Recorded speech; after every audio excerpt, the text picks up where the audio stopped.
Elsa. My name is Elsa, and I am 78 years old. I have lived most of my life in a prestigious neighborhood in Hamburg, in a house overlooking the Alster, where the garden paths were always perfectly swept and the silver on the table shone so brightly that you could see your reflection in it. But if you looked deeper into that reflection, you wouldn't see me there. I grew up believing that a good woman is one who knows how to be invisible when necessary and indispensable when others demand it. I was a master of agreement. I nodded to my husband, I smiled at my children's whims, I was a pillar of support for my parents and the perfect employee at Hans's law firm, remaining in the shadow of his success.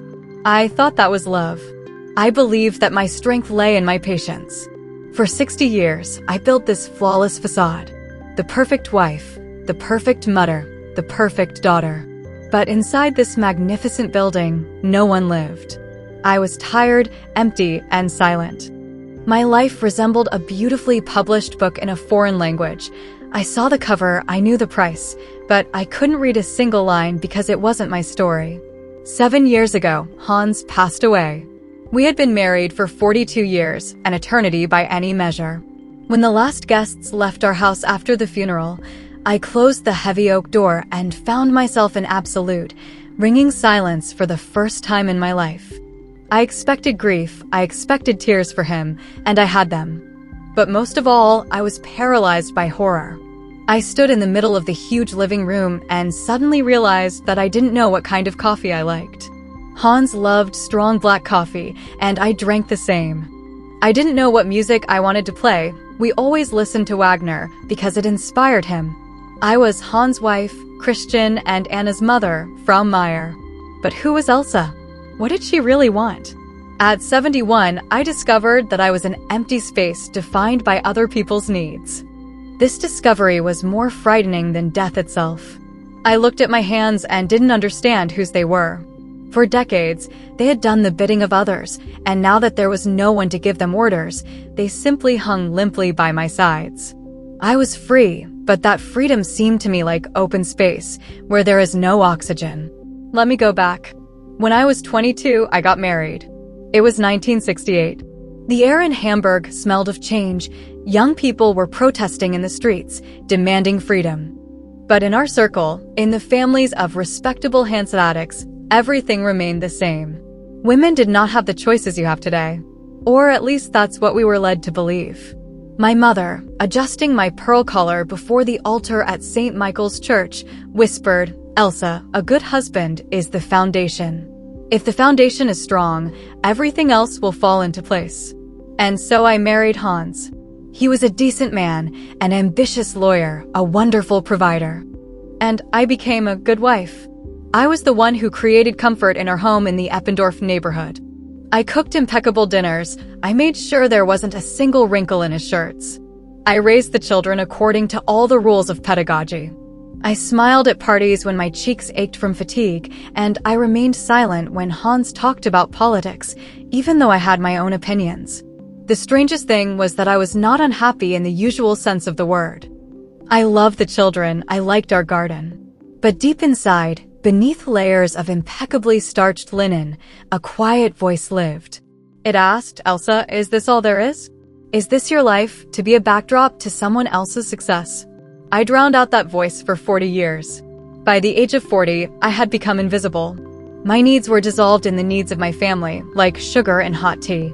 When I was 35, I decided to speak up for myself for the first time. I had always loved literature. Goethe and Rilke were my secret companions in my rare moments of solitude. I dreamed of going to Hamburg University to study philology. I remember that evening. Hans was sitting in his leather chair with a glass of sherry.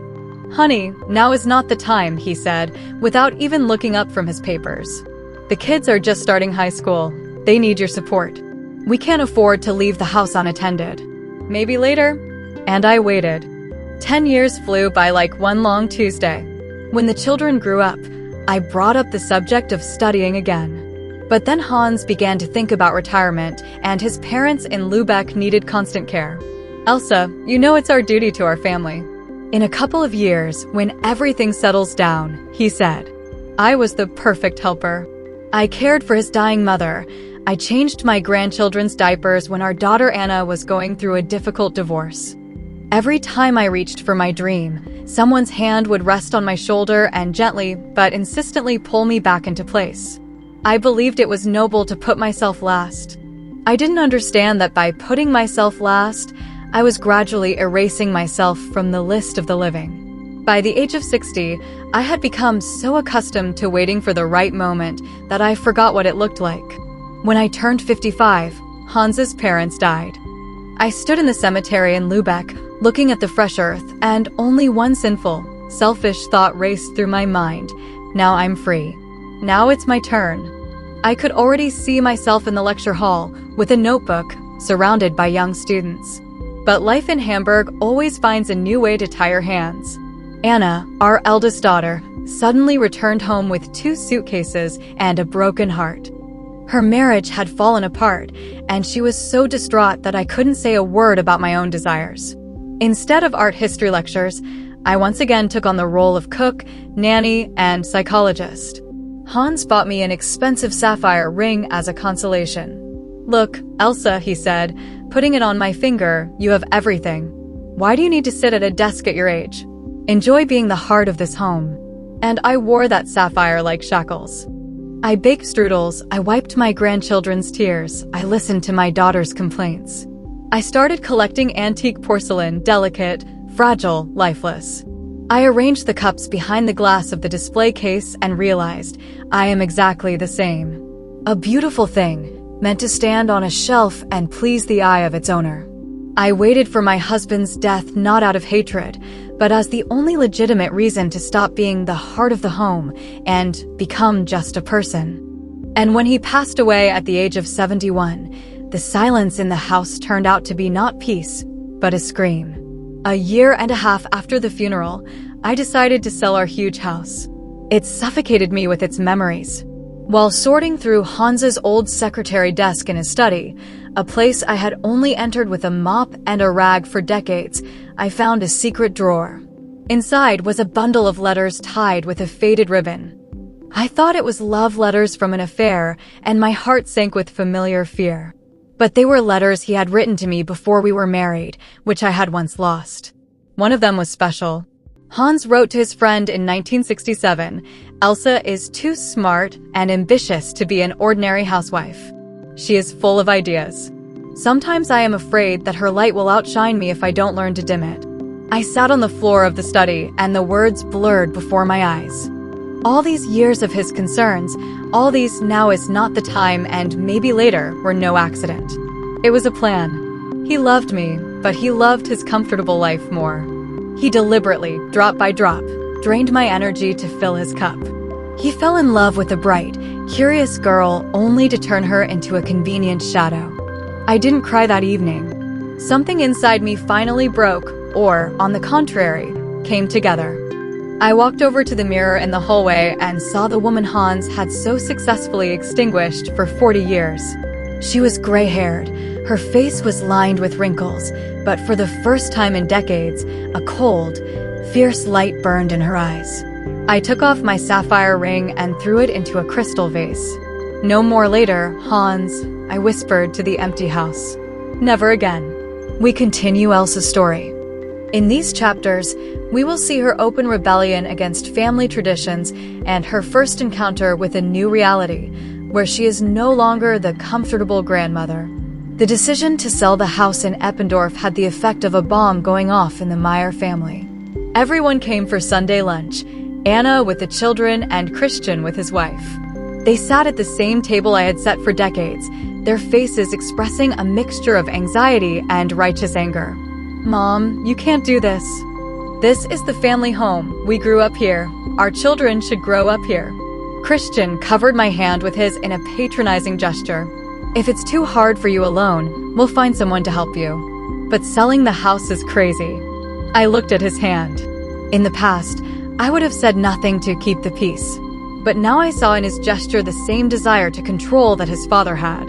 "No, Christian," I said, and my voice sounded surprisingly firm. "This isn't a nest. It's a prison I've been tending for 40 years. I've already signed a contract with a real estate agent." The room fell silent. the silence so thick you could cut it with a knife. Anna clapped her hands. But what about us? What about the grandchildren? Who will look after them on weekends while I'm at work? You've always been there. Not anymore, Anna, I said, standing up. I've spent 60 years being there for someone else. Now I want to be there for myself. I bought a small apartment in St. Pauli, right above a bookstore. The word St. Pauli sounded like a death sentence to them. A neighborhood of artists, students, and nightlife, the complete opposite of the starchy world of the mayors. That evening, they left without saying goodbye. And for the first time in 40 years, I fell asleep without feeling guilty. 3 months later, I left the keys to the house with the new owners and, with a single suitcase, headed not to my new apartment, but to the airport. My destination was Florence. Hans always said that Italy was too noisy and dirty, and we always went to quiet Switzerland. I settled into a small hotel where I could see the terracotta roof of the Duomo from my window. On my first evening, I went to the Uffizi. I stood in front of Botticelli's Spring and cried. Not out of grief, but out of the beauty that I had forbidden myself to feel. Next to me stood a group of students, heatedly discussing painting techniques. One of them, noticing my tears, handed me a paper tissue. "She's beautiful, isn't she, Signora?" he asked in broken English. "Yes," I replied. "But the most beautiful thing is that I can finally see her." For 2 weeks, I wandered the streets, drank wine in small trattorias, and read Dante in Piazza della Signoria. I wasn't Frau Mayor, I was a woman in a straw hat who smiled at passers-by. My children bombarded me with phone calls, complaining about problems with nannies and everyday life, but I just turned off the sound. One morning, sitting in a cafe overlooking the Ponte Vecchio, I took out my notebook and wrote my first lecture. It was called Beatrice, Who Refused to be a Muse. I realized that my cup was beginning to fill. I was no longer empty. I was full of Florence, light, and the realization that the boundaries I was so afraid to cross existed only in my head. When I returned to Hamburg, I didn't go to my children. I went to my new apartment in St. Pauli. It was tiny compared to my former mansion, but it had something I had been missing for decades: air. From the windows came the noise of the port city, the cries of seagulls, and music from the cafe below. Here, no one expected me to cook perfect dinners. At the age of 72, I entered the auditorium of the University of Hamburg as a student.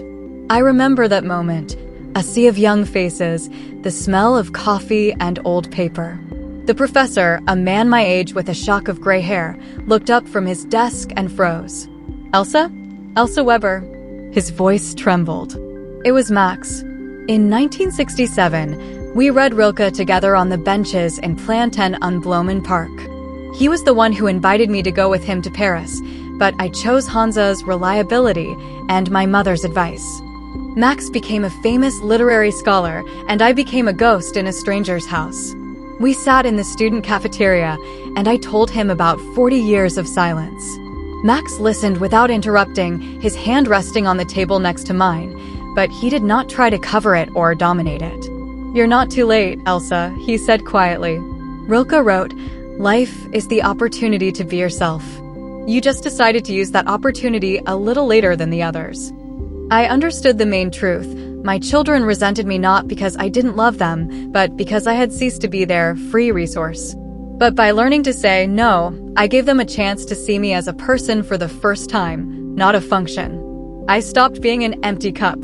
Now I was an ocean with shores. And those shores protected my soul. I am now 78 years old. And the last 6 years are the only time in my life that I can call my own. I finished my bachelor's degree, I run a small literary club for women, and I still live in my noisy St. Pauli. The most bitter thing is to look in the mirror and realize that I could have lived like this for all 40 years. I could have said no to Hans at 35. I could have not waited for permission to live from those who did not know what freedom was themselves. I gave up my youth and maturity in exchange for praise for good behavior. But praise does not warm you in old age. Only memories of moments when you were real warm you. My relationship with my children has changed. Anna no longer calls to complain about a broken vase. She calls to ask what book I'm reading. She has begun to respect my boundaries because I have begun to respect them myself. My journey from perfect shadow to living woman took almost my entire life. Don't repeat my mistake. Don't wait until the walls of your house fall silent forever to start speaking. Your life is not a draft or a rehearsal for someone else. It is your only chance to feel the pulse of this world. Don't shrink. Take up as much space as you need. Live now. This story is a reminder to every woman that her dreams have no expiration date, but time is the most ruthless judge. If this story resonated with you, if you also felt that you were living for others, don't be silent. Share this video/text with someone who needs to hear right now. You can be yourself. Subscribe to the channel so you don't miss new stories about awakening and strength of spirit. Write in the comments, have you ever put your life on hold? How did you find the strength to say no for the first time? Your story can be a light for someone else. Permission to live has been granted. Now go and live.